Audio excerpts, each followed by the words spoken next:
Hello and welcome to Ambition Nation. My name's Oli Barrett and it's my pleasure to be your host for proceedings. Ambition Nation brought to you by finnCap Group.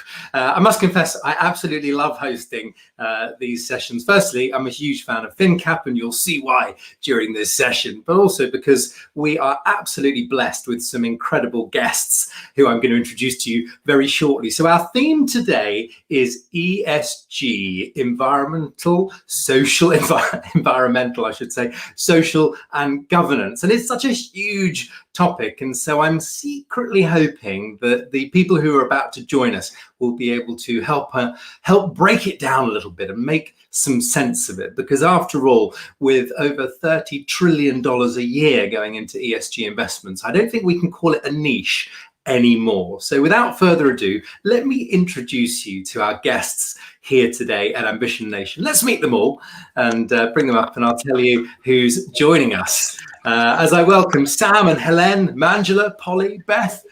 Good afternoon, everybody. Hello. Hey. Hi. Well, look, I get to reunite with colleagues and friends today, but I also get to meet people for the first time and businesses that I've admired for some time, including The Fold, run by Polly McMaster. So it's great to see you. Helene here from Robinson. Mangela, you'll get to meet from Worldwide Generation. Beth from Palatine Investments, from Palatine Private Equity. And of course, Sam Smith. How are you, Sam? Chief Exec of finnCap. Very well, Ollie. Now, by the way, Sam, you're a bit modest. You wouldn't normally say this yourself. So I'm going to say congratulations, finnCap, #1 broker on AIM, according to the AIM Advisor Rankings Guide. Congratulations. Thank you. Yeah, we've had that position for quite a few years now. And when we got it, we've never lost it. Touch wood, we never will. You are very favoured by some of the most ambitious teams I know. But just as a quick reminder, you help us raise money, you help sell companies, you help list companies. I mean, it's slightly soup to nuts, but you are the friend of the entrepreneurial team. Absolutely. Everything's about sort of strategic advisory and capital raising services, all in the growth company area. And that's what we love. You know, we're very big in the technology space, life sciences. So supporting UK growth caps is really what we are about. Brilliant. Well, I want to get more from you on why we're here today in terms of ESG momentarily. But let me say hello, first of all, to Beth Houghton. How are you, Beth? Very well, thank you. Thanks for inviting me here today. It looks like a really great panel you've got collected. Yeah, it's a good gang, I can tell you. It's interesting to me because at Palatine, you're a partner, but you're also head of the Impact Fund. So just remind us what that means, because it's one of a couple of funds. But particularly, of course, our guest and our viewer will want to know what sort of businesses you invest in. Yeah, so Palatine is a lower mid-market private equity house, headquartered in Manchester, but we've got offices in Birmingham and London. We were early adopters when it came to ESG. So we've been looking at ESG for 12 years now as a fund, and we've got lots of learnings across those 12 years I'm happy to share with you guys today. We've had traditional private equity funds for those 12 years, and we're on our 4th traditional fund. But about 4 years ago, we went out to raise an impact fund, and we went out to raise a returns-focused impact fund. So we didn't sacrifice returns for impact, and we raised a 100 million fund. And for the last 4 years, we've been investing in that fund. And the impact fund invests across areas like education, healthcare. We've got a sustainability consultancy as well as part of that fund. So areas where we can generate returns, but also generate social or environmental change. Got it. Well, lots of questions. And by the way, if you're tuning in, this is Ambition Nation, and I invite all of your questions to any and all of our guests as we go. And just give us a flavour, though, Beth, about the sort of sweet spot for the sort of amounts you'd be investing, just so a viewer will get their head into it. Yeah, so the Impact Fund start to look at companies when they're making $1 million EBITDA. And we'll invest 5 to 10 million equity alongside management teams. And then the buyout fund invests 10 to 20, 25 million equity. So a slightly bigger fund, the buyout fund. So yeah, always interested to meet new companies and talk about how they can create change as well as returns. Fantastic. Good. Well, what a brilliant job you've got then. You must get to meet some amazing entrepreneurs. Well, we're about to meet some more of those. Manjula Lee is the founder and chief exec of Worldwide Generation, WWG. And it's no secret that WWG has a fantastic alliance with finnCap. By the way, Manjula, no pressure, but you're on a mission to unite business, government, civil society and citizens to deliver the Sustainable Development Goals. You don't believe in small challenges. No, and that's why I'm working with absolute fierce Sam Smith here and all these ladies on this panel. But we are going to do it. We have to do it, right? We're the 21st century generation. That's it. We have to turn the plight of the planet around. So yeah, I'm really excited to be here, and hopefully we can inspire particularly the women to get and unite and do this thing, and also the males watching. Come on, we've got to get this. You've got to, promote your women, and you've got to get them behind this agenda. So, it's really exciting. Yeah, well, I'm very pleased you're here. Thank you, Manjula, for rejoining. We're going to hear all about what WWG is up to as well. Now, Polly, welcome, Polly. Delighted that we get to meet today. You're the founder of The Fold. We can read all about that at The Fold London. It strikes me you're designing, I'm going to call it workwear, but it's particularly for professional women. Am I in the right neck of the woods? Yeah, absolutely. You've got it. So it's all about looking confident at work. So we dress women for work, including, for example, many women on this panel today. You've got an amazing client list as well, including some of our guests. That's right. But I saw, who was it? I saw who I just think is amazing. Dame Scylla Snowball. Correct. Yeah, absolutely. And definitely that community of women, and seeing them sort of come together and be role models is all part of what we do. It's really exciting. Yeah, by the way, you don't need reminding, you've also got a PhD in molecular biology. So this is a bit of a change. Yes, it is. Exactly. And in fact, that was also in virology. So it's definitely been interesting, keeping on top of the news for the past year. But at least I haven't had to be in the lab for a while. No, well, that is true. And just remind us, Polly, in terms of The Fold today, who are you selling to? Where have you got the business to? Do you have shops? Is it all online? Just quickly remind us. Yeah, we're about a sort of £10 million business. We sell very globally. About half our business is in the US, actually. And then there's a balancing around the rest of the world. So very international, mainly online. And we have one store in Chelsea on Pont Street that's been closed, obviously, for the past year, but it's just recently reopened. And we also sell in John Lewis. Excellent. No, very good. No, well, never knowingly undersold. This is great. Thank you. This is The Fold. Got it. Helen, meanwhile, you're the chief executive of Robinson PLC, and I've learned a lot about your business doing my homework for today. I think you're in the business of packaging, but sustainable packaging.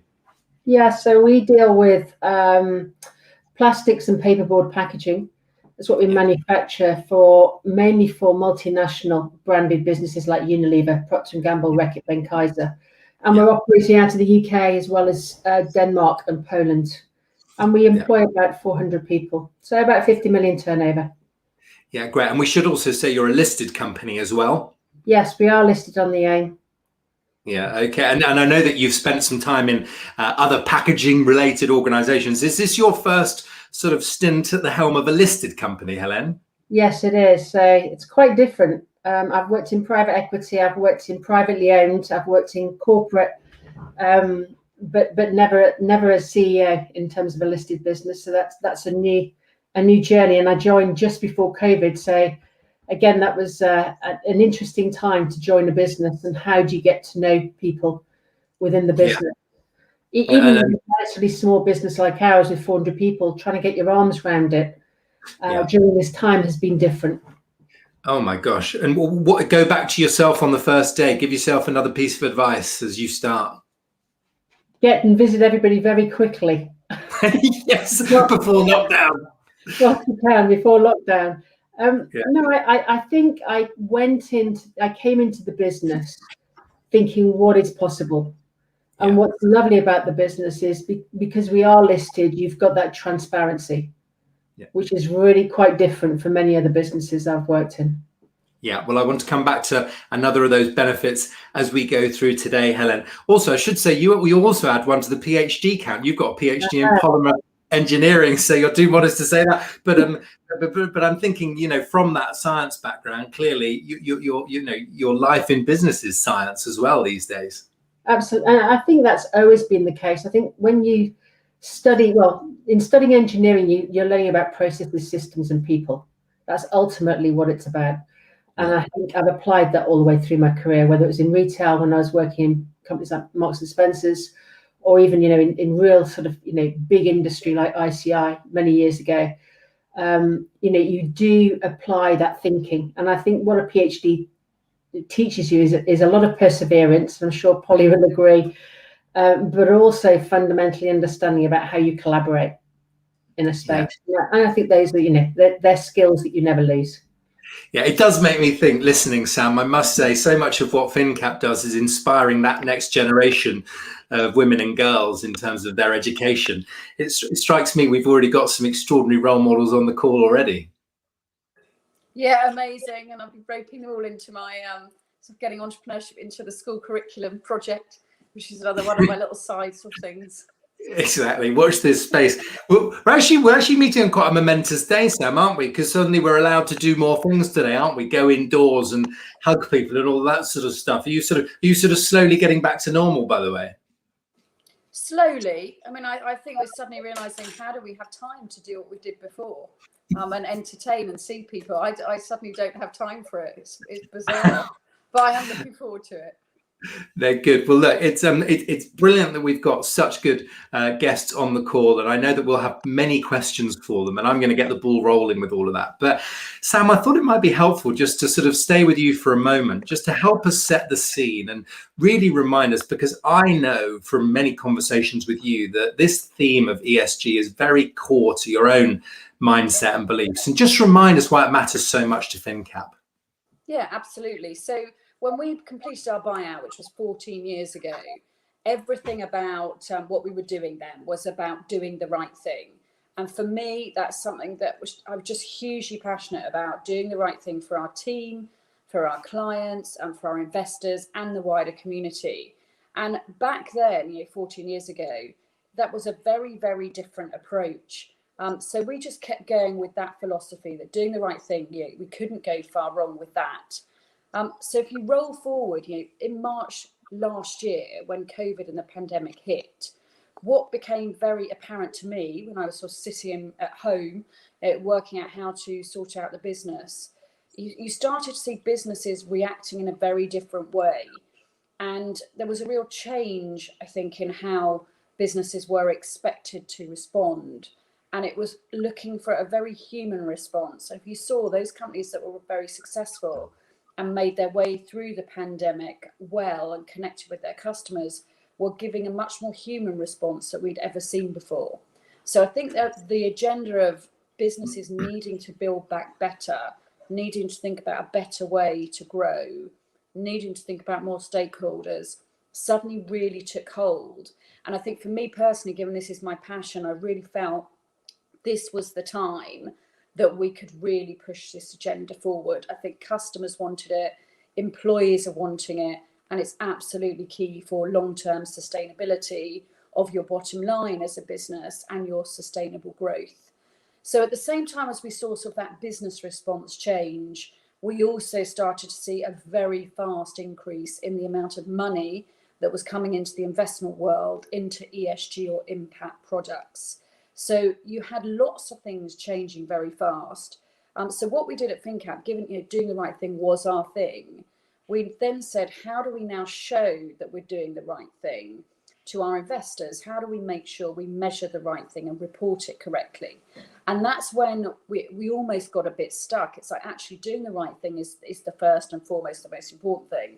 But secondly, if you can't show it, you may well get left behind in this world that's shifting to investors need to see how companies are reporting against this.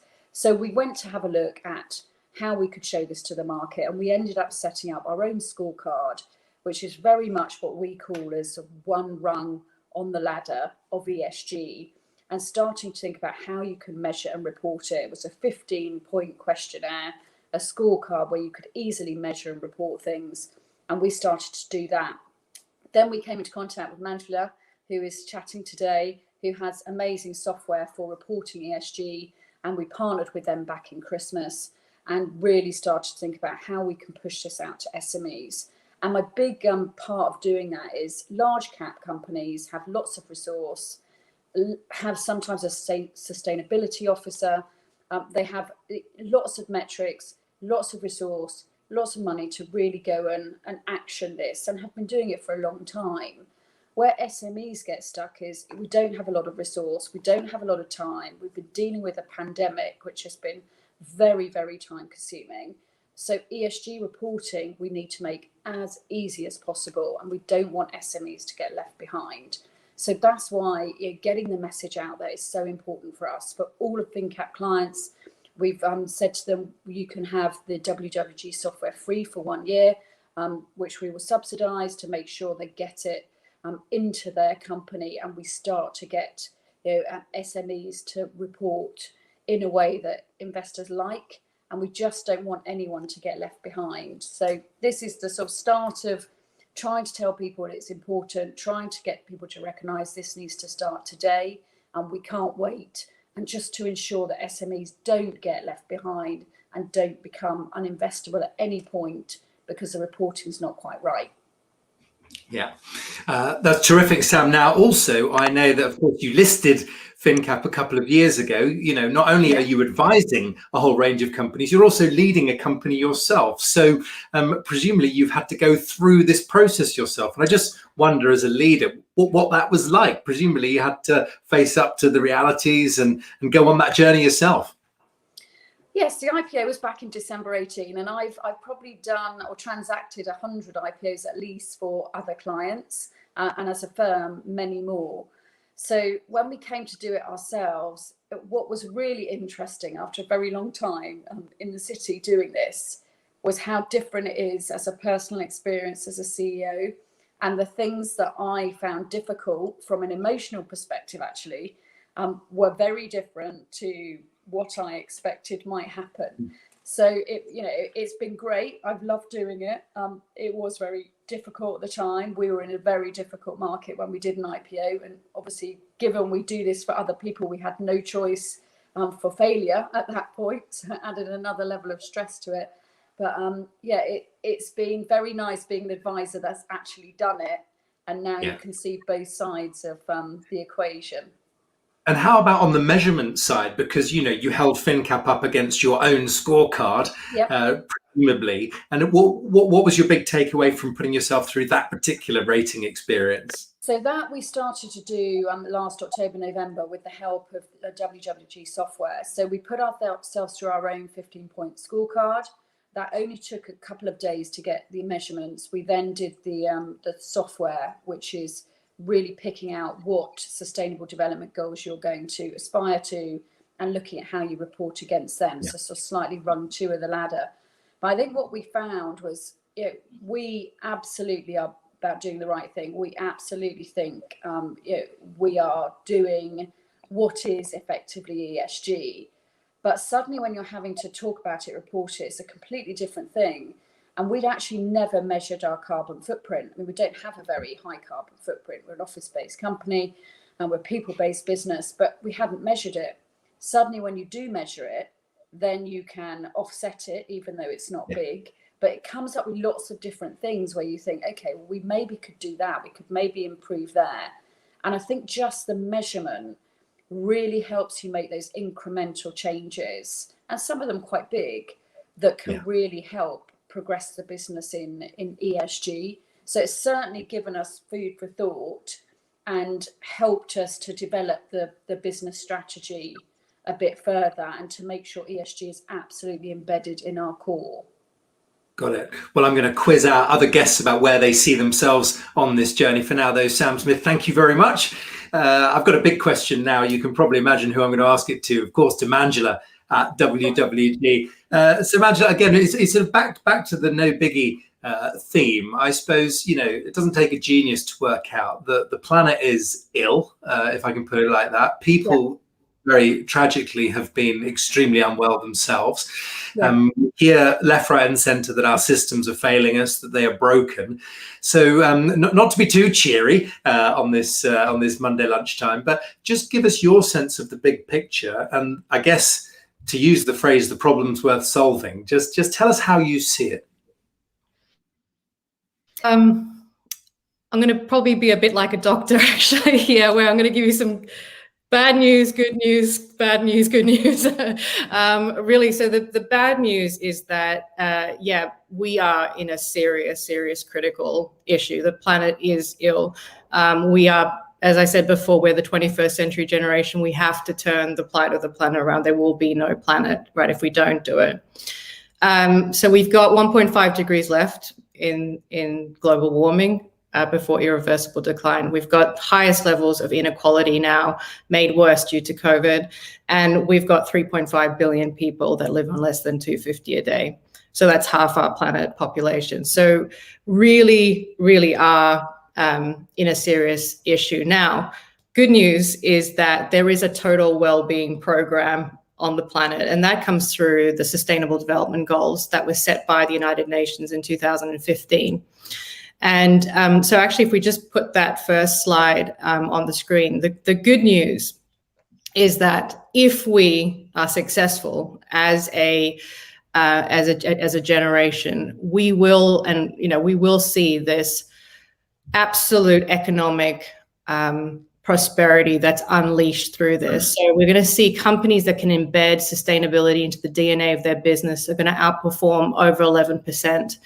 We're going to see that the millennials and Gen Z, who are coming into their economic power now, are starting to choose brands and leaders, not just in their consumption choices, but even in their employment choices, who can prove their impact on society and the planet.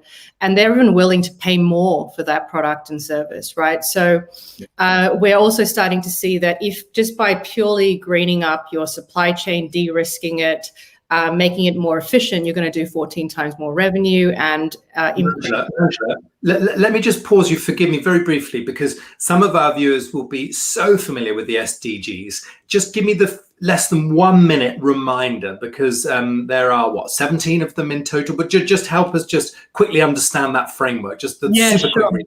Absolutely. So, in 2015, the United Nations ratified 17 goals, 169 targets that 194 countries have signed up to 1,000 cities.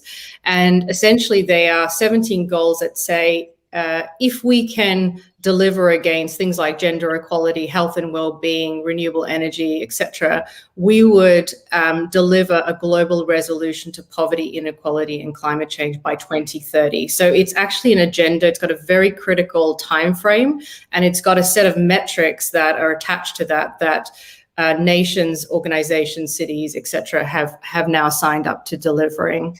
I hope that clarifies. Much appreciated. Perfect. Thank you. Yeah, and what's so we see this trend that if we can, as I said, embed sustainability into the heart of the business model, we will also unlock something like 12 trillion global growth per annum, never seen of any generation in human history. So the price tag to deliver these goals is about 2.5 trillion of extra capital per year. The only way that we can do that is if the private sector and the proper capital markets play their part in this equation. So we see this, and I'm like, okay, I just took this around to all the different stakeholders and said, hey, look at this, like, what's stopping you from investing sustainably? Surely, like, this is going to get you into the game, right? And we've discovered a bigger problem. And so if we go to the next slide, here's the bad news that we discovered, right? So we went to the investor community, we said, hey, look, why aren't you investing? What's stopping you right now? And they said, right now, sustainability data is mainly scraped from the public domain. So then, and it's mainly for public companies as well. So by the time they get it, it's out of date, sometimes 2 years out of date. they're only getting it for the public companies, and everyone's monitoring, measuring performance completely differently. So at a portfolio level, there's no way of comparing apples and apples.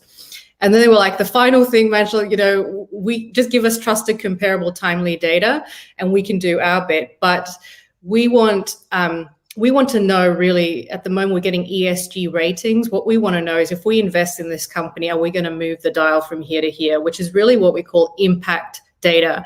And so I was like, okay, so that was their sort of issue. If we go to that left box, which is the companies, we said, hey, what's going on with you? We spoke to public, private, SME, micro. Oh my God, it's a nightmare for us as well. We have to go on all these different portals, fill out all these different surveys, thousands of questions per survey. Every time we get a new investor, new survey emerges. We don't know SDG, TCFD, GRI, TLA's coming out of our ears. Angela, we know how to create the products and solutions that are going to change the world. Someone's got to standardize and streamline the reporting. And so we heard all this, and we boiled it down to three things. Essentially, number one, no one can execute. It was a bit like what Sam was saying. It's like, where do you start? Yes, we believe. And even if we don't believe, we know it's important, and we know we're going to miss out on this market share if we don't sort this out. But then, because no one can execute, no one could get access to trusted, comparable, timely data. And because of that, no one could measure impact, where to invest, where to divest, where to manage risk, and what solutions are actually working. So this was kind of the crux of where we realized, oh my gosh, what is going to solve this? And we reinvented ourselves and became a technology company. And we put this platform that I'm going to talk to you about today, in which we've partnered with. It's called the G17 Eco Platform. And one of the apps on the platform is called Company Tracker, which basically makes sustainability reporting literally and acronymically simple.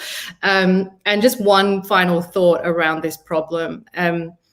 So this is a female leadership panel with some fierce women, but this is just one sort of, takeaway.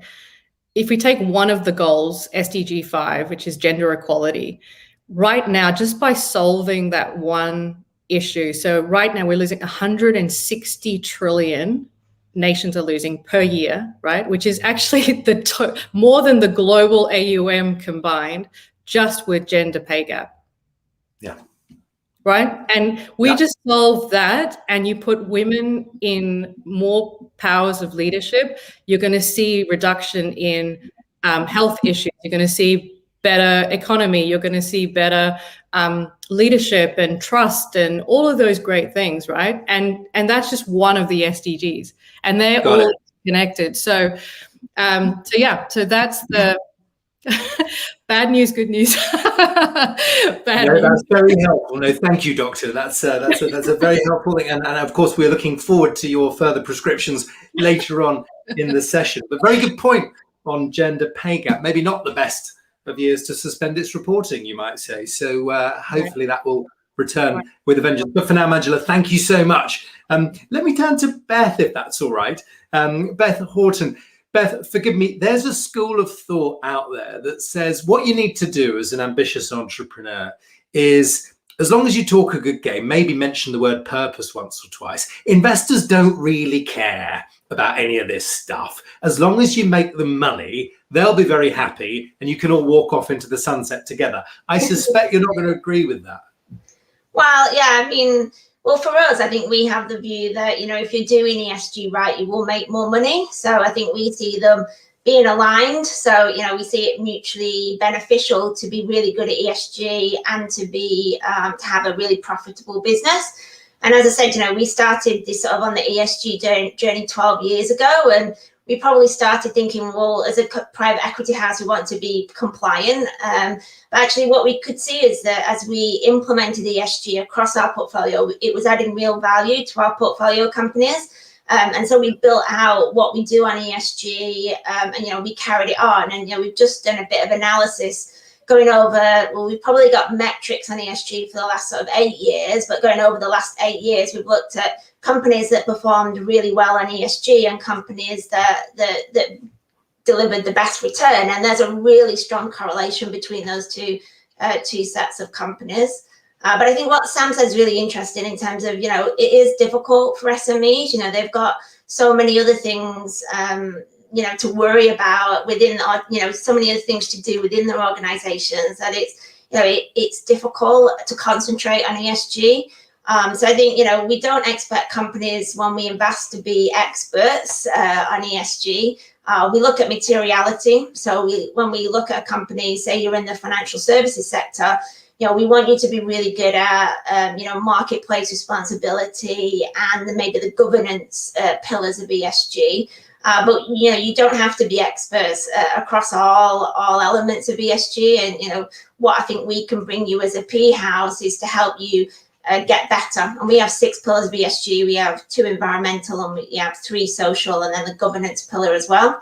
And all companies can get better across all of those pillars. But it's, you know, it's important to focus first on what's material to your organization.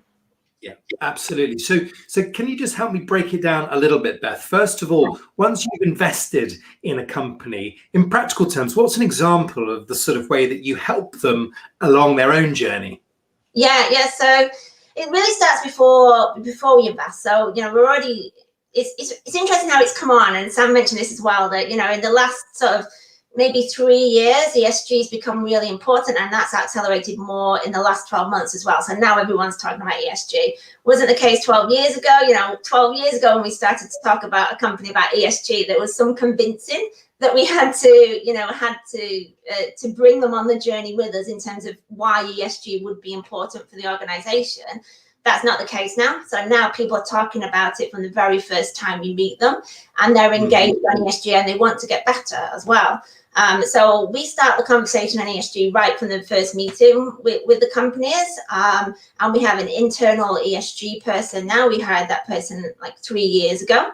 And so, you know, we talk about what value can you drive with ESG across your organization. And then when we invest, we do what we call a baseline review. So we look at all our companies and we across our 6 pillars of ESG, and we do a traffic light system. So are they red, amber, or green across those 6 pillars? And then we also, you know, identify areas where they can improve and get better as well. Have you learned anything, Beth, around where they tend to fall down? Where are you most likely to see a red light? I'm asking you to generalize, I know, forgive me. It really depends, actually. I mean, as I said, you know, if you're a financial service business, you've probably not thought about some of the environmental impacts that you can have. So, you know, some of our businesses, we're doing a lot of business travel, for example, and you can really reduce that. You know, our restaurant organizations, just by putting LED lighting across the portfolio, you know, that's a great way to save money and energy. One of our restaurants just put like a stop tap underneath the bar. So the water used to be running constantly in the bar. Just putting a stop tap saved 80% of the water usage of that restaurant. So, you know, Wow. there's lots of examples of, you know, it's just putting it, thinking about it. So I think what Palatine does is it puts it on the board agenda. So, you know, we talk about it as a board, and then once you start talking about it as a board, people come up with really great inventive ideas themselves, actually, and then they're on the journey of ESG, and they can see how much money it's saving them. Yeah, and just briefly, Beth, because I'm conscious of our time, help me understand about the fund, because is your thought there that there are certain companies which are sort of ESG companies, or could you in theory invest in any company in any sector? So the impact fund, no. So the buyout fund can invest across all the sectors. And, you know, we've got companies there, we've got a bar chain in that, as I said before. And, you know, that is one of our best performing ESG organizations, but it would never fit an impact fund. So the impact fund is about what a company does. So in order to be relevant for the impact fund, the company has to deliver social or environmental change. So that really narrows the sort of types of investments that you can do within that fund. And as I said, you know, in that fund, we're investing across, you know, we really looked at demographic changes, legislative changes as well. So, you know, waste to landfill, plastics, air pollution, you know, aging population, obesity issues. So, you know, there's lots of areas that you can invest against on an impact fund. No, understood. So, well, hang on. What if I brought you my healthy smoothie chain dedicated to spreading health messages? Could I get you in? I think we and the impact fund, we go through a lot of analysis to make sure that it actually fits. And on the impact fund, we not only do we have ESG KPIs, we have impact KPIs. So I'm not sure a healthy smoothie would fit, but if you yeah, so we've got things like education, so, especially now, reskilling and upskilling people coming out of the coronavirus in sectors that have had really high redundancy rates. We've got 3 companies that do that in different areas. So one looks at youth unemployment and does IT apprenticeship. Another looks at sort of mid-career people upskilling into electrical. And then another one takes really long-term unemployed people and gets them back into the workplace. So we invest in things.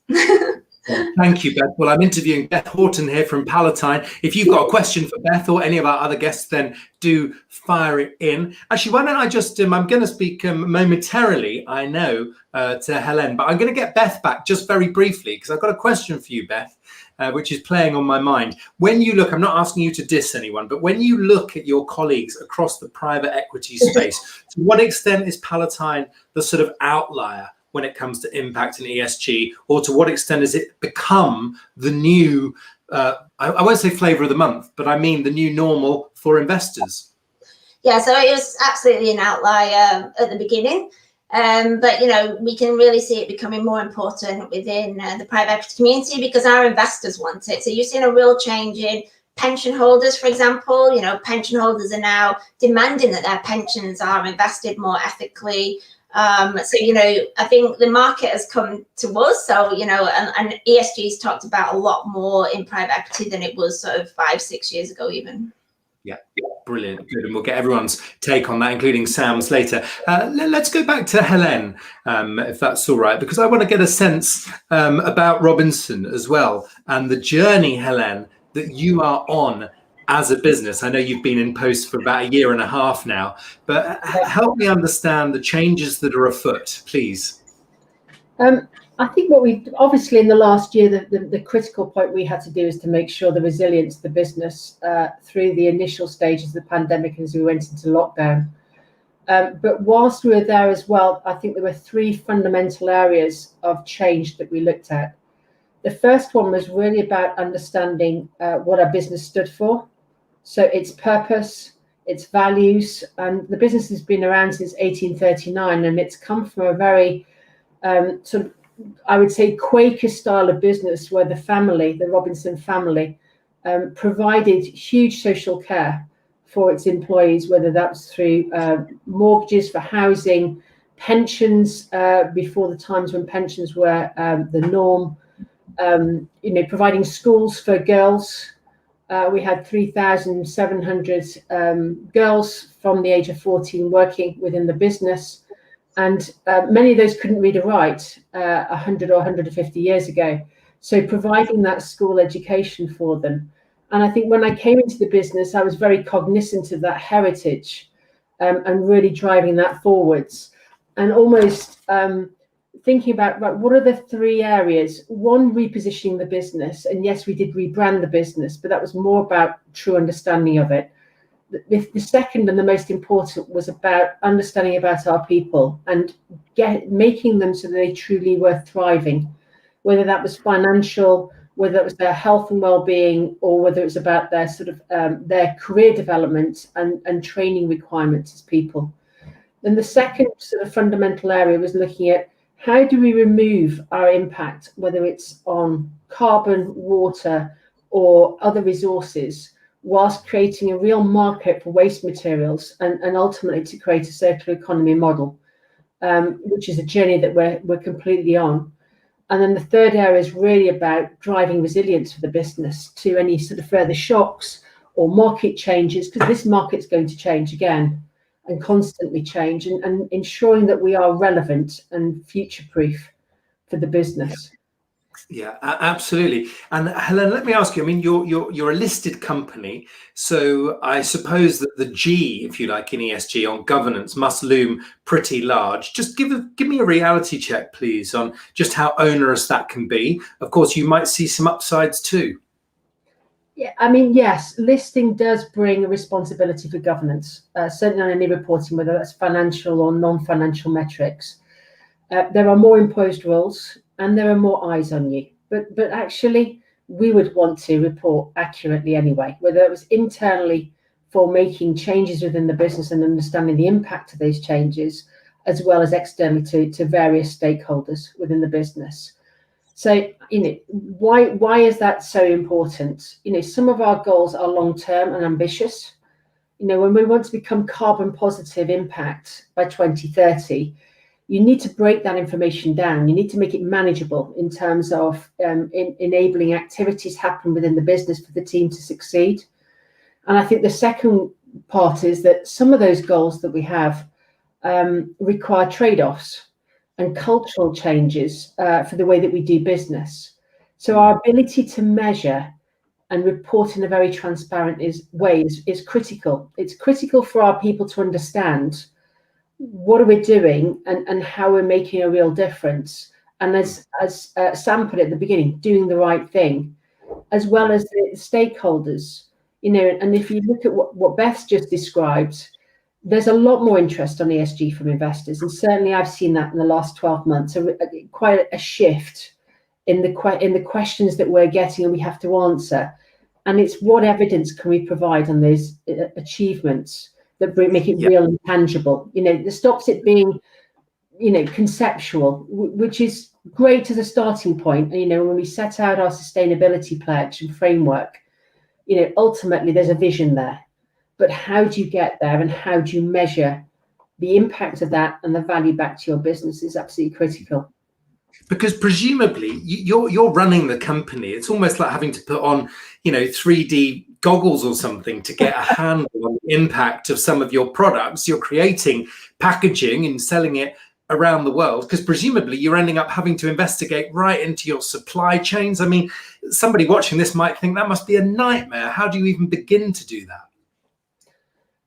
I think you have to break it down into it's a jigsaw puzzle. It's a picture.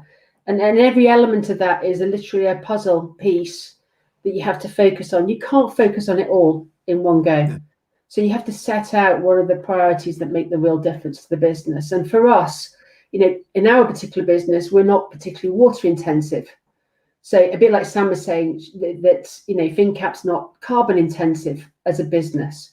But for us, we can really make a difference on carbon. We can really make a difference, not just on the waste that we generate, but also the waste that as an economy, whether that's in the UK, Denmark, or in Poland, how do you actually create a market for that waste and avoid it going to whether it's landfill or incineration, which I'm not suggesting there's anything, incineration has its place, but there's also how do we maximize the usage of that and drive that circular economy? How do we get into those areas that it's not all about single serve and single use plastics, but where is reusability right? Yeah. It doesn't have to be that you go from plastics to metals to glass. There may be there will be a need for plastics going forwards, but let's make them good plastics. Got it. Now, at the risk of getting, into an argument with Manjula later, there must be bits of your business, going back to Beth's analogy of traffic lights, where you think, right, if I start measuring that now, it's going to get a red light, and I'm not quite sure we're ready to kick over that particular rock. So how do you square that circle? Because ultimately you need to be transparent and accountable. But frankly, why would you go after problems when you know that they're going to cause headaches? Because you could be an ostrich, but it's really not going to change things, and you're going to still sit at the same problem in 3 years' time. Some of those problems are going to take longer to achieve, and some of them are really challenging. But unless you start on that journey, and I know we always talk about this sort of word journey when we talk about sustainability, unless you start on that journey and start looking at whether it's, living wage, whether it's other aspects of the business, whether it's the social side or the environmental side, you've got to start somewhere. And yes, you will have red lights. You will start somewhere from a relatively low base. The important thing is understanding where is it you want to be and how long is it going to take you to get there? What do you need to do? And also, what do you need to learn? So somebody once said to me, really bright CEO said to me, with sustainability, the main important point is to create some really big, hairy goals. you don't always know how you're going to get there. And then you recruit the right people and the resource in your business in order to deliver it. And that's what we did. We set out in a very ambitious framework, and we've employed a fantastic sustainability director. And I'm very fortunate as an SME, because I think, you know, Sam's point is absolutely right, that not all SMEs have, you know, that resource in-house. And whether you do it in-house or you do it by bringing that resource in from external points, it's really important to get that knowledge to understand how you're going to make that difference, because it is overwhelming at times, I think, for business. Yeah, but it is, Helen. But just very briefly, you know, it's relatively easy for an entrepreneur who owns all of their business to set said audacious goal and then, you know, pick themselves up if they don't hit it. It's a bit different for you, isn't it? Because some of those promises are going to be made to investors. So to what extent does that affect the size of the goal? I don't think it's changed our ambition. I think what it has done is it's made us very cognizant of what's involved and how much resource do we have to do it and when can we do it by. So some people can say, you know, maybe that goal isn't particularly ambitious, you know, what we set out. But if you take the whole package together, you know, it's a site for us as a business, it's a seismic shift for a business that's 50 million turnover. And fundamentally, running in parallel to all of this is how do we transform the business and make sure it's relevant and future-proof. That's the important part. You know, how do we become literally a circular economy model purely? How do I get to the point where I don't use any virgin polymers, plastics for my products? They're going to come through recycled materials or renewable materials in some form or another. So I think we've got to have that insight. Otherwise, you know, I could sit here and be one of the crowd, but I think when you're in this business, you've got to make that sort of transformational leap. And we've given ourselves enough time, so it's very tangible. But I think it's also achievable yet challenging, and it's that sort of nice balance between the two. But I think the points that Manjula raised about how do you therefore measure it is the important point. Because I mean, I've spent since 2004 when I started in the whole sustainability arena. You know, there's a lot of time and therefore distraction of how you measure rather than get in the doing. And I think that's an important balance. If you can have anything that helps to support, which is why we're so interested in the platform from the WWG, is because to do that takes away uncertainty and it takes ambiguity away from it. So I can really focus on, if I've got this and I'm making the change towards that goal, what does it truly deliver within my business, and actually proving that that's the case. And I think we've all got to be able to prove that, whether it's to investors or any external stakeholders, you know, shareholders, all have a right. But you're right, I still have to, you know, meet the needs of those investors and what they expect. And I'm going to ask Manjula exactly a little bit more about that dashboard and that framework. For now, Helen, thank you so much. That's Helen Roberts running Robinsons, so all about sustainable packaging. Well, we'll take a bit of a different turn now as I reintroduce Polly McMaster, who you met at the beginning of the show. Polly, thank you for being so patient. I want to quiz you a bit about The Fold. If you're just joining us, Polly's in the business of making some phenomenal workwear for women around the world. And Polly, I always think for entrepreneurs, some of the subjects we've been talking today sort of come naturally. They're within the heart, if you like, looking after people, looking after the environment. But that doesn't mean that you haven't been on a journey as a business for all of this. So what do you make of the conversation so far? And tell us a bit about where The Fold is on, to use Helen's analogy, that journey. Yeah, I think that's a good perspective from your question in terms of what's just inherent within the business from the way that we started it, and then what other things are more we have to be set a very purposeful direction on, for example, in some of the different pillars of ESG. So, for example, for us, The Fold is a women's workwear brand, started just under 10 years ago. And for us, one of the main reasons we existed was to give working women a platform, was to build a community for those women, and then hopefully use that to inspire sort of the upcoming generation in that sense of sort of paying it forward. And so that part of it, in terms of really showcasing, incredible women who are very high flying came extremely naturally to us, because that was really embedded within what we wanted to do as a brand. Whereas as we've been growing, some of the other pillars, we're now being more purposeful and more setting out sort of targets and a proper sort of business plan around, which would be more on the environmental side, and then probably measuring certain things around on the social side. And for us, probably the governance side, we're a relatively small business, we have a good board in place, but that piece isn't probably such an important pillar for us as, for example, like you said, in terms of a public company would be.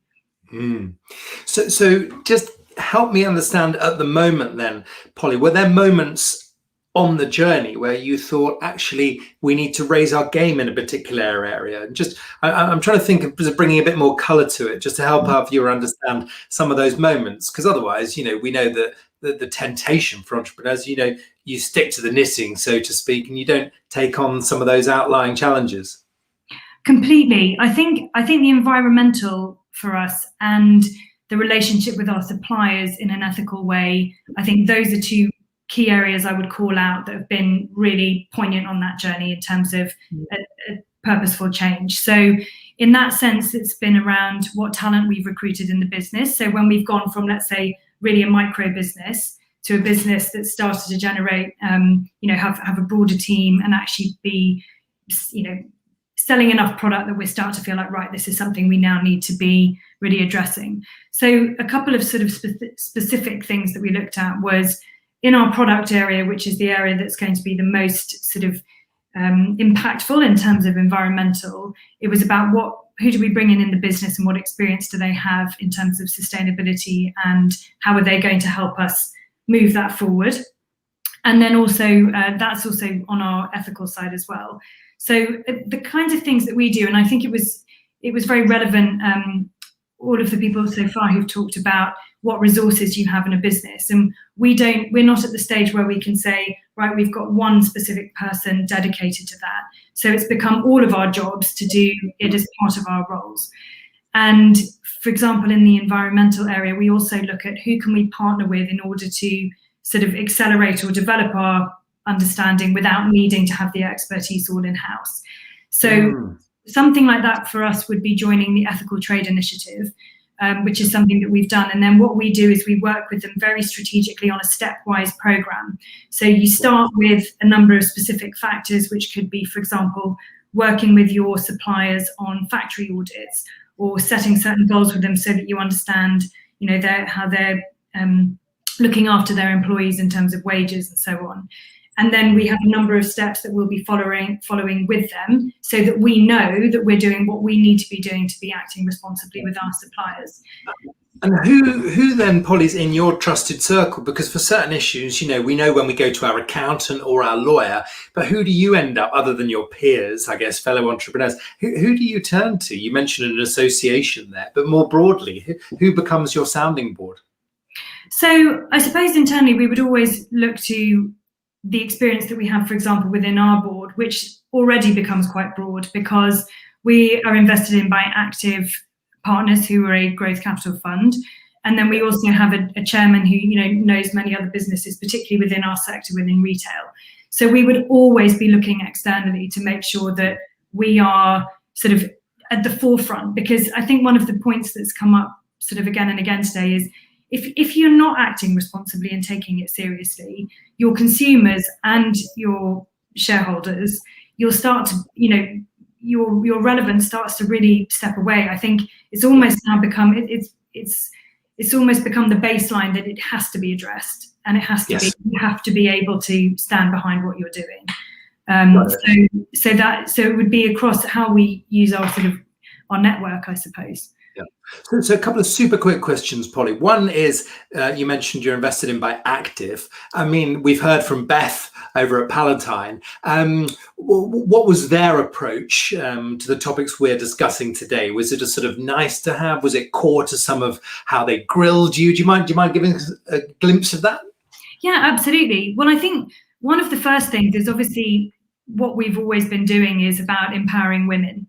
And women in the workplace. And I think that was something they immediately recognised as something that was a new approach, particularly, a lot of our customers in very male-dominated industries. So what role could we have in that sort of empowered women community? That was really a core part of the proposition they even invested in the first place. So that was one key part of it. And then the other part of it is that because of their experience with some of the other brands that they have, I think they really felt that together we could go on that journey, which is a word that's come up obviously a lot, but where we can then obviously look at what other experiences their other portfolios had. So Finisterre would be a good example of another brand that they have in their portfolio, which has got really made leaps and bounds in terms of their use of innovative materials, that circular way of using, for example, recycled components. And that's something that we're now, following on with. So, for example, we've changed out two of our tailoring collections and talking about not using then virgin polyester fibers. So we would be using recycled polyester, and we, switching out parts of the collection and so on to improve on that. So yeah, very much so. No, that's super helpful. And just finally, what about the sort of the M word? I won't call it a dreaded M word, but measurement. Because something that you've talked about so far could almost be put under overall strategy, way to position the company, having a North Star that you're tacking towards. Measurement's a bit different, isn't it? It's really going back to our sort of 1, 2, 3 analogy. So where are you on that aspect of the journey? Back to Sam's scorecard journey ringing in my ears. Yeah, I think the measurement side for us, we're definitely more on the beginning phase of that. So we are starting to, it would be things, the type of measurements that we're starting to look at are what proportional changes are we making? So, for example, looking at freight, what proportion are we sea freighting versus air freighting? How can we set ourselves goals on our 3-year plan in order to massively improve that? Looking at, we just talked about components and materials and suppliers. So again, putting numbers around it.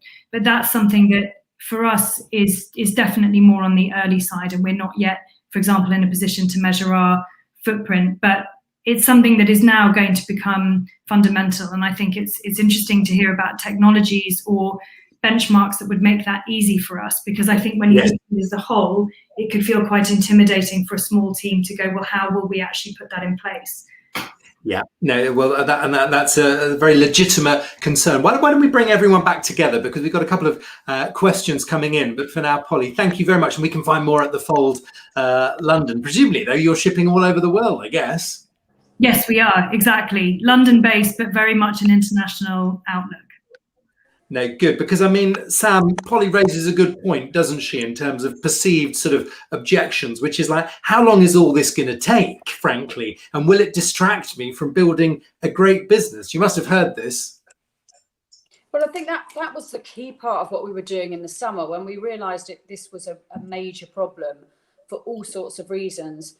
It was about, how can we help the SME community to do this, which is the right thing, but also not to detract from growth, which is obviously hugely important, and when you just don't have a lot of time. So that's why trying to find easy solutions, which we think, one, the scorecard is, it took us probably a day and a half of someone's time to put all the key inputs in, get the policies in place, just do the first stage box ticking about how you can align what you're actually doing with purpose to how you're reporting it. So it's very easy. There's sort of, in a way, no reason why anyone can't do that. And then with Manchester Software, that was also a pretty easy process. It was probably another 2 days of my CFO's time. But again, if you take that in bite-sized chunks, it's not awful. And once you're done and the inputs are in there, it's just an ongoing thing which you can just choose to improve over time. And what we've used it, once we've done those 3-day initial investment, got the scorecard metrics, got the reporting software there. Now we have an ESG on the board agenda every month. So at the board, the metrics come in and we just have a discussion. And by having that as a sort of 10, 15-minute discussion within every board meeting, you just start looking at data in a way you wouldn't have done before.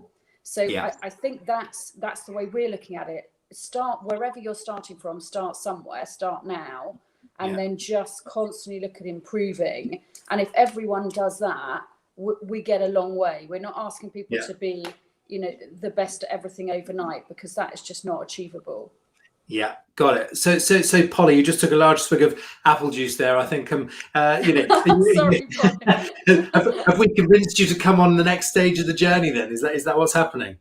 Oh, well, I'm definitely interested to see a bit more of it in action, because I think breaking that down into those goals, what you don't want is for people to not do anything because they're intimidated.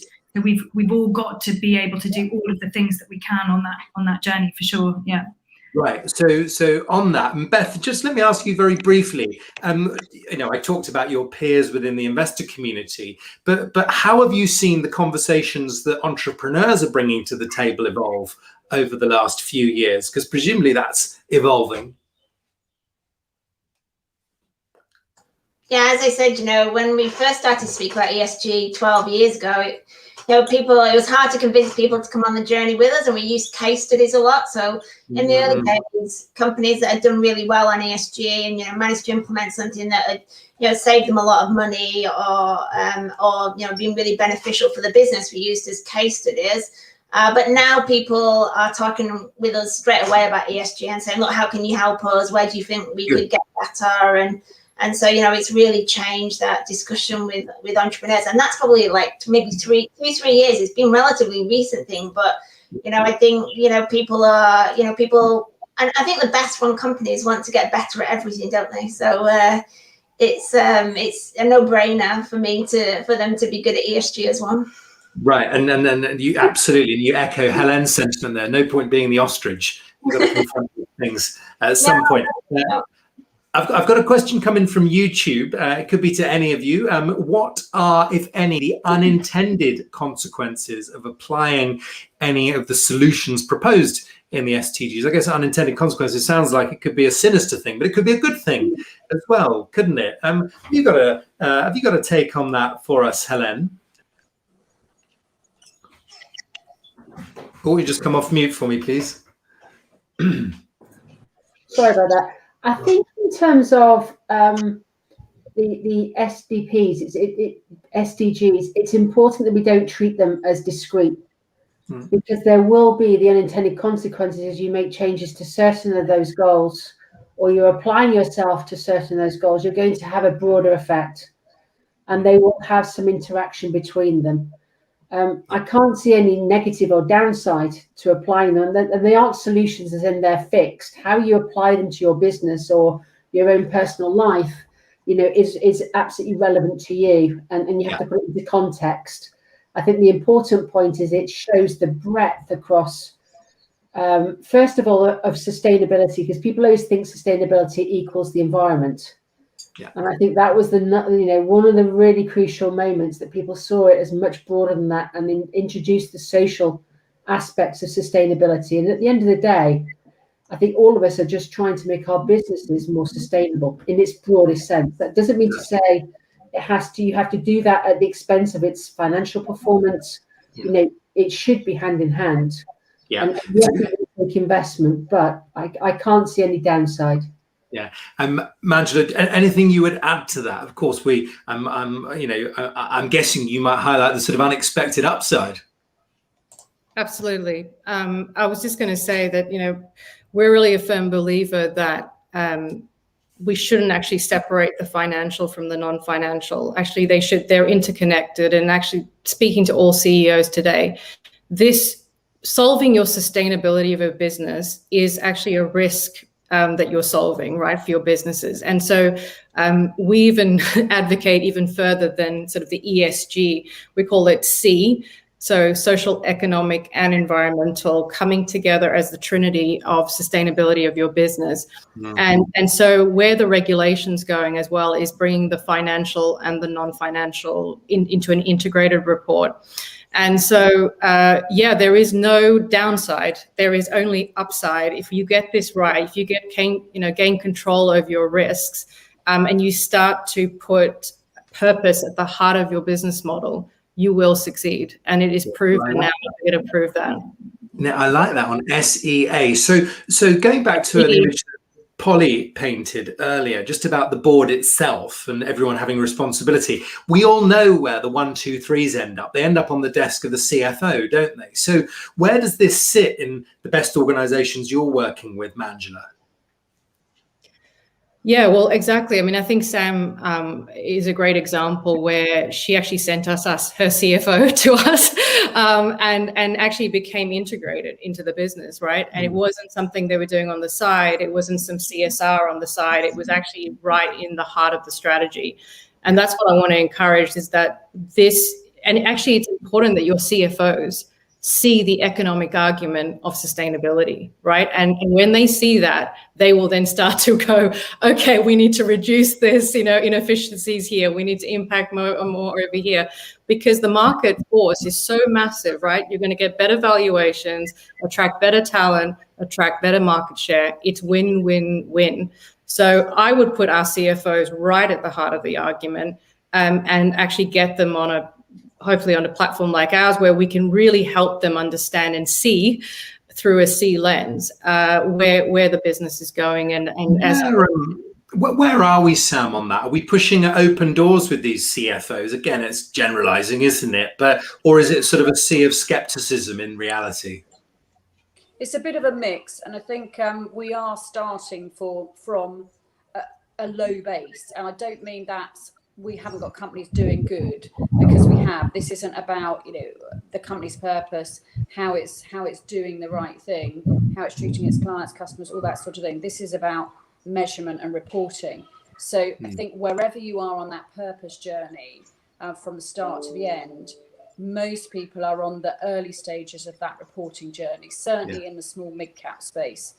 So that's why we've tried to start very, very small and just say, look, let's just think about this. How do you turn what is a purpose-driven company or not into someone that is reporting it so the two match? And what would be a great shame is if those real purpose-driven companies aren't reporting in the right way and end up, again, getting left behind on the investment side when things become a bit more reporting, box ticking, which I think is happening quite fast. So I'd say, not many people are very far on that journey of reporting. It's all starting. People are looking at what metrics they can use. I think it is a bit of a minefield. Everything is a 3-letter word. It is quite hard to understand. And, the simplicity in it is what is really required, I think, just to get people to say, let's just start. So, we're having these discussions because it is only just coming on the agenda. No, understood, Sam. And very briefly, Helen and Polly, who, if anyone, do you honestly struggle to convince within this whole mixture? And when I say convince, I mean of the win-win of everything that we're talking about. Polly, then Helen, who would you say? Genuinely, I think the good news is it's not a struggle. I genuinely would find it very hard to say that anyone, either in the organisation or any suppliers that we deal with, wouldn't be absolutely aligned with us on it. So I don't think there's any resistance that it's not all in our best interest, and I think that goes from the financial core of our business as well. And presumably, without sounding too hard-headed, Helen, if there was a struggle, they could quite quickly find themselves being your former suppliers. Well, it's not necessarily about the suppliers, but probably I would say the more complex is everybody's got their own personal view of what sustainability means. And we've got to communicate this really effectively to many different levels within the business. All sorts of roles with all sorts of experience and background. So I have to get that communicated very, very straightforward and an engaging way. So what makes it relevant to somebody who's working on one of the lines in the factory? And that could be very different to my CFO, who will, understand it from a very different perspective. So to get a sort of company view on this and a broad understanding, we actually went through, we're going through a process called the big picture, which is a really engaging way. I mean, this is an externally driven, we're working with partners, and it's a really good, fun, engaging way for people to understand what is our strategy. And I don't separate the CSR or the sustainability plan. I don't separate it. It is part of our strategy, and the way that we reported this year in our annual report was totally integrated. So I'd say there is some complexity, and I think it's about making it relevant to the audience, and that audience is so different. No, relevance is a brilliant word on that. So very quick fire. Sam, question comes in from Nicola Grant, who's brilliant, by the way. So Nicola would like to know, of the 15 points, I think this is going back to the benchmarking, how many are related to the number of women on Exco, and overall, how important is it to insist on gender parity as a fundamental and measurable ESG goal? I think we've distilled it a bit in that question, but Nicola from PQ asks. After this, I'll send round the scorecards so you can all have a proper look. But basically, there are 5 questions in each of the E, the S, and the G. So we try and keep it quite simple. The ones in the G are about the governance side, where there is a question on gender diversity, which can be around your board level gender diversity, but also the management team, one below that. There's also then a metric on, do you have a diversity policy? And what's in that. So you can cover quite a lot of things with a good diversity policy, as well as looking at your composition of women on the board and composition of women on Exco, both of which I personally think are very important. Yeah, no, hugely important. One that we don't spend enough time on the S, on the social front, Sam, just remind us the sort of thing finnCap is doing, particularly on something like a fairer foundation, for example. I know that's a decision you've made. Yeah, so our thing, and it's always been our thing from the beginning, and what I'm personally very passionate about, is education. And I absolutely believe, sorting out education will really help the economy build in the future. And that is where the solutions need to come. So we've been about, our bit of it is putting ambition and entrepreneurship into the curriculum. So all through the last 14 years, we've been trying to work with various education establishments, charities, to work with entrepreneurship to get that into secondary and primary schools. But our recent partnership, which I think was announced last week, was with Your Game Plan, where we have put a entrepreneurship module into the schools that Your Game Plan are working with, which is now over 700 nationwide, and they're building 100 each month. So there should be 1,500 at the end of the year. So that's a big part of getting all schools to learn about entrepreneurship. And as well, they're launching something called the Side Hustle, which will be 14 to 18-year-olds. We'll probably get Oli involved in it as well, with the best side hustles, and then they will win a £10,000 prize to help set up that business. Very good. Great. So any candidates you've got, up and coming entrepreneurs, 14 to 18, send them the Side Hustles way. They're good. I like it. Back in my day, the side hustle's what nearly got you expelled. So this is good. We've come a long way, right? Mangela, do you mind if I put you on the spot, because I think you will have intrigued our viewer about the dashboard, about how we go about measuring this. Would you mind just bringing it to life a bit for us? Because I can sort of sense the intrigue, because you do make some complex things easy to understand. So tell us how it works. Yeah, I mean, I think just even listening to the ladies today, it is, we totally appreciate this is a daunting thing. And, the topic of today is, should sustainability reporting, be as important as 1, 2, 3? Again, I just want to just emphasize, it's not, should it be more important or less important? It is the same thing, and really I'm trying to, if we know how to run a business, right, you're always looking at risk, you're always looking at managing that risk, and you're looking at growth and sustainability. So really the first step around this is to demystify it and to just make it simple again, to say, look, what we're looking at is, back to my healthcare analogy, but we say, like, coming onto this platform is like coming to a sustainability gym. The first thing that we do is really that rung one. It's to get a baseline of your organization. Where is your vulnerabilities? Where are your opportunities for impact? Where are you doing really well? And some companies don't even realize that they are doing fantastic in some areas, right? And they're like, until they see it and measure it, they're like, oh wow, I had no idea. And also the SDGs are all interconnected. So when you pull on one lever, you're potentially pulling on another lever as well. And so that indirect and direct impact. So step one is we give you like this baseline, and you don't have to worry about SDG, TCFD, GRI, all the TLAs, as I mentioned. Come into the gym. We're going to baseline you. We're going to help you. We've got the best tools, best instructors through the company tracker and other apps and partners that we work with. And then we help you to see I suppose, diagnose your business and say, hey, where are you on the journey today? And then help you set those targets and those goals that, as Beth said, are material to your sector. Where have you got the greatest opportunity and risk for impact? And so then we walk that journey with you. And really that final step is, okay, what's the change in behavior that we need to see and the decision-making change that needs to then follow as a result of that, to not just make you sustainable, but really to regenerate your business. And because all of us in business, and even whether you're a nation or a city, it's always about where are you reinventing yourself? Where are you adding more value to the planet and society and the economy, et cetera? So really that's the journey that we take people on. So as much as we are a technology platform and we're software, really what we're saying is that it's a platform approach. It's an ecosystem approach. We're all going to be there as one network to walk the journey to peak performance and total well-being of the planet.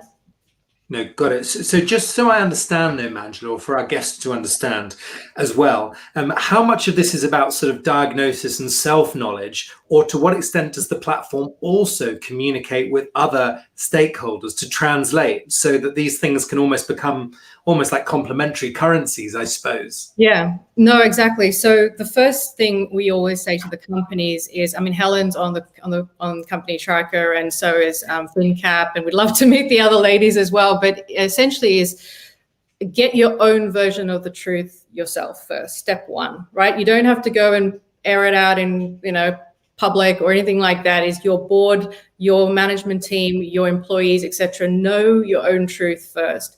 Then the platform gives you the ability to share your dashboards with your board, your regulators, your investors, even down to your consumer level, and say, hey, this is where we are and this is the journey that we're on. So one of the other pieces of advice is you don't have to get your house in order to be on a platform like this, right? And I also want to encourage everyone, don't fear, like some people say, it's back to my gym analogy, I just want to lose some pounds before I get on the scales, right? And it's like, no, come as you are. Like, we're going to help you. No one's perfect. Even us, we're the inventors of this platform.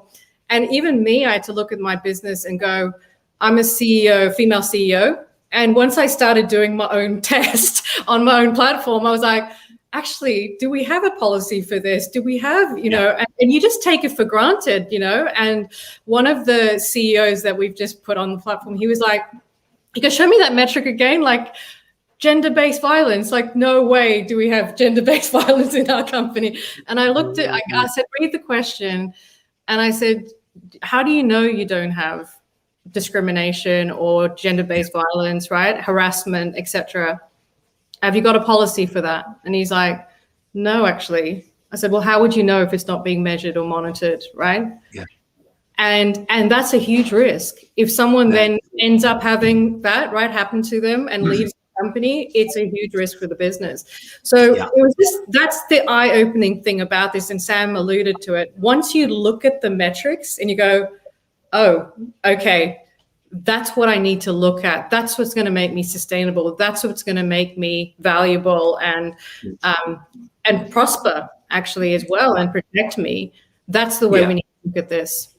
No, so that's super helpful. So we've been hearing, thank you, Manjula, about WWG, about worldwide generation. Let's bring everybody back, because we've got just about 10 minutes left together. If you've got questions for our guests today, it could be to everybody, it could be to one of them, please fire them through and I'll put them to them. Thank you for your questions so far, by the way. I guess one thing that's been playing on my mind, Sam, is the when question. You meet entrepreneurs at all stages of their journeys, Polly's getting to a stage now where she's thinking about that next level, if I can put it like that, Polly, of measurement. But this is, tens of millions of pounds later. So I suppose, Sam, the question is, when, for some of these particularly earlier stage companies, when should they start to measure? Well, I think it has to be today. I mean, it's urgent, because if you don't start measuring, you can't improve.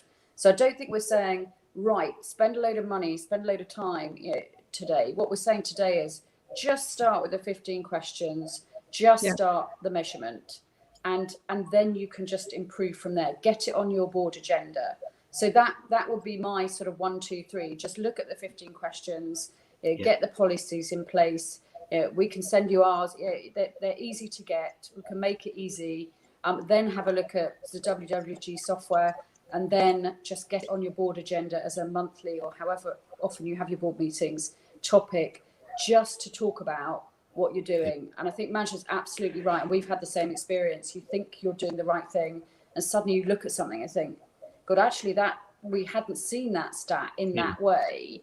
Maybe we should think about that. So that's what I'm saying now. Polly, do you mind me putting you on the spot? If we were to look at your board agenda, where at the moment does this sit? I mean, you could argue that you would, it permeates the whole agenda, but realistically, what do you see? I think you see it within it's probably in 2 key areas. One is within our team area, and the other is within our product strategy area.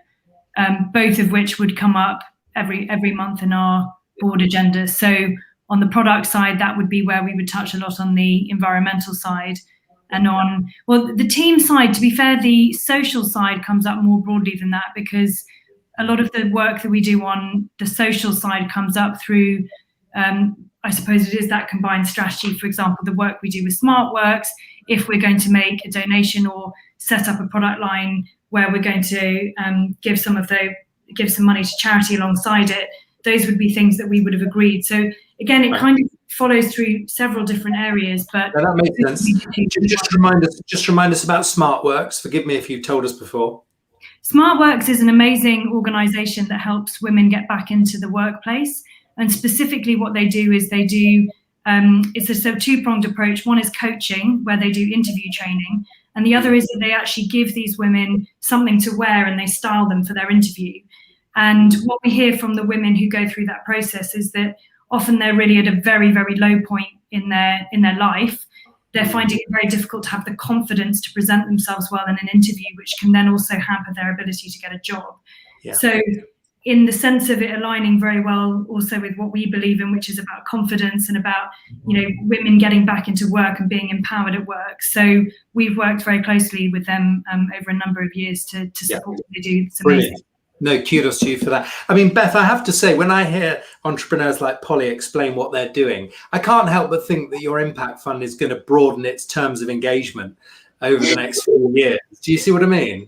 I mean, not so much for the impact fund, because we do want to focus on companies that can deliver measurable environmental or social change, and KPIs around that measurement are really key. So that's probably been one of our biggest learnings in terms of KPI metrics on impact, which kind of takes ESG one stage further. But certainly we see our buyout fund as being a sustainable fund. So obviously Polly's company would sit very well within the buyout sustainability credentials, but maybe not quite in the impact fund, because the criteria is a lot more for that.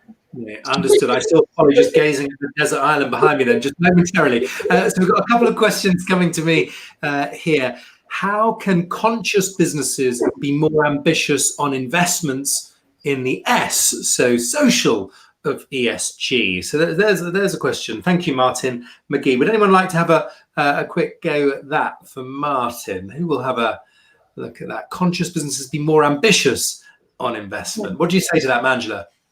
Yeah, so going back to my C, social, economic, environmental, actually, I would encourage all business to start with the S. So the S is about people. So people, profit, planet, right? So people are first.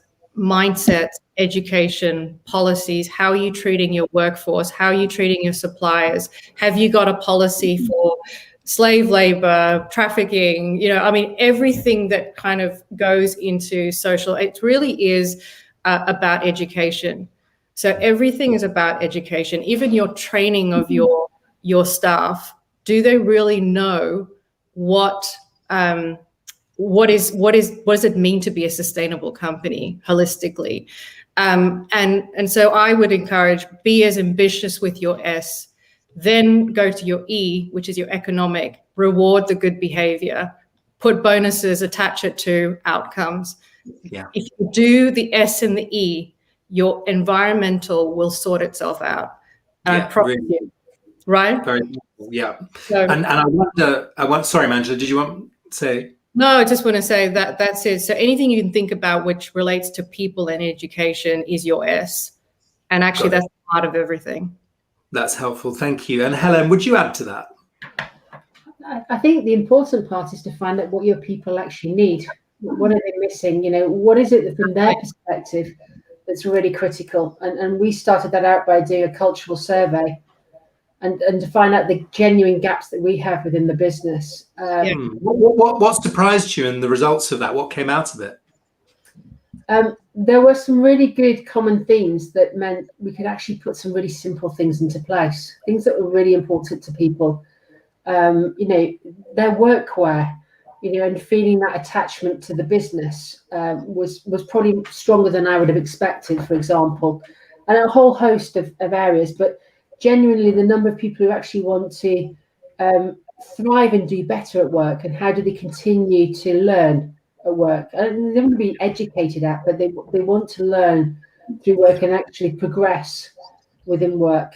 So we found that as a really helpful starting point, and that literally gave us the framework for the people plan that we started in last year. And it also gives you a framework with which you can just do like simple, you know, having conversations with people and finding out how is it going. Have we met the needs? You know, is there anything we've missed? Yeah. And certainly within the last year, that's been really helpful. Yeah, that's really powerful. Thank you, Helen. In terms of ambitious, I think maybe some discretionary budgets for the fold clothing would be helpful there. I think. Isn't that right? So can I just turn to each of you, because we set off on this journey asking ourselves, should ESG reporting be as important as 1, 2, 3 to your business? But having listened to each other's perspectives on this, let me turn to each of you just for a final reflection, particularly to the person tuning in who's on this journey themselves. I'll go to you, Helen, first, and then briefly to Beth. And this is really, I suppose, a sort of final thought, really. Helen. Don't treat it as something separate and additional, or even a choice that you have. Weave it into what makes sense to the business, into the strategy, and therefore you'll get much better understanding all the way through the organization, rather than being something carried out in a corner office and doesn't involve your CFO or your various people, your operational people within the business. Yeah, fantastic. Thank you, Helen Roberts from Robinson. Hugely appreciated. Let me bring Beth up onto screen from Palatine Private Equity. Beth, thank you so much for taking part today. Your final reflection on this. Yeah, I mean, I think for anyone looking at this, I think Sam said, just start somewhere, make a commitment. You know, it doesn't have to be, you don't have to look at people who are very far down the line and think I need to be like that straight away. It took us 10 years to get to where we are today. You know, we did it in baby steps, but we started and we had a commitment to build every year. So start somewhere, start on the environment, start on social or governance. But have a commitment to get better every year. And, you know, in a few years' time, you'll be surprised how far you've come. Brilliant. Thank you for all that you're doing. That's Beth Houghton. Let's bring up Polly McMaster, Chief Exec of The Fold. Polly, your final thought this morning, and kudos for all that you are doing. I think the really exciting thing is hearing how you can approach the measurement in a simple way. And I think the feeling that therefore there doesn't need to be a barrier around it. You can get on with it. And if you start that measurement now, as Sam said, get on with the measurement and don't overcomplicate it, then at least you know how far you're going. And I think that's something that makes it feel much more attainable for everyone in the business and understandable. Yeah, and I get the sense that that's been sort of demystified even through this session a bit. Yeah, absolutely. I think it's really helpful. And, you know, we're a business that's on that journey. And I think for us to then think about how to break that down into those steps is very, very helpful.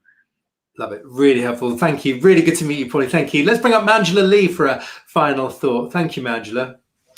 Yeah, so we want to make it as easy as 1, 2, 3, right? Get in the gym, start your journey. Everyone that's a finnCap client or friends of Sam, come on, you've got Company Tracker. We're going to give it to you. Company Tracker Lite. We've got already the finnCap metrics embedded into the system. You can start on rung 1, We'll get you the program, we'll get you a baseline, we'll help you to peak performance. So start today and get going. Right, there you go. It's a new milestone. Get in the gym. You've been told. There you go. That's me told. And of course, I turn to Sam Smith for our final word. Thanks. What a great group, Sam. Thank you so much for bringing us all together. Yeah, no, it's amazing. It's very exciting. And I can't see anyone who's out there, but thank you very much for joining. I think my message is that this is about something that is very inclusive in your business. This is about how you get sustainable growth. So ESG isn't some sort of sideline 3-letter word. It's embedded in your business about how we all can keep growing and how we can do it sustainably. And this is fundamental to it. And the reporting does need to start ASAP, because the measurement of it, the investor input into it, the actual investors at the end of the day, whether investors in the PE fund or investors in the public market or investors in a private company fund, they all want it today. So these things are driving very closely together. And I believe some point fairly soon, if you don't start doing this, we will move into if you haven't done it, you move into the difficult to invest category, and we don't want anyone there. So I hope it's been useful. Thank you to all our panelists. It's great to hear from you, but hopefully people have recognised this isn't so complicated. You can start really quite easily, but don't just leave this. It is important.